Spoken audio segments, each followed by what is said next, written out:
Baik, kalau kita sebut sebagai polyphenol ini dalam minyak zaitun, dia dikaitkan dengan antioksidan. Semakin tinggi polyphenol dalam minyak zaitun, bermakna semakin tinggilah komponen antioksidan dalam minyak zaitun tersebut, khususnya EVO.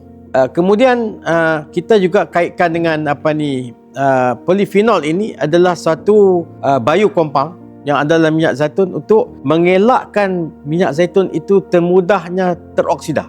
Maknanya dari segi kualiti, kesegaran, tekstur, biokompaun yang ada dalam minyak zaitun itu dikekalkan dengan sebab adanya polyphenol. Yang kedua, dalam EVO ini khususnya mempunyai oleic acid yang tinggi. Oleic acid ni adalah asid lemak yang tidak tepu, yang sangat bagus untuk kesihatan badan. Jadi sebagai ciri umum EVO itu adalah mempunyai polyphenol yang tinggi hasil pada proses tadi, kemudian mempunyai oleic acid yang tinggi. Jadi gabungan kedua-dua ni iaitu polyphenol yang tinggi, kemudian oleic acid yang tinggi lebih daripada 70%, ini akan membantu menentukan kualiti EVO tersebut.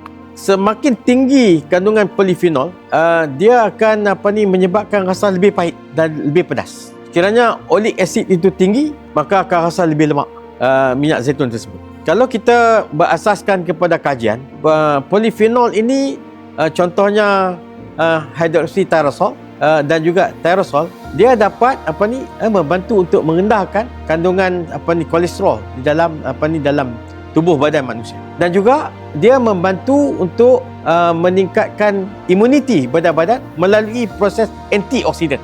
Antioksidan ini adalah satu bahan yang untuk melambatkan proses penuaan, dan juga dia mengatasi keradangan, dan iaitu secara umumnya penyakit-penyakit yang ada dalam tubuh badan manusia. Manakala oleic acid ini adalah suatu bahan yang memang diperlukan oleh badan untuk menghasilkan tenaga.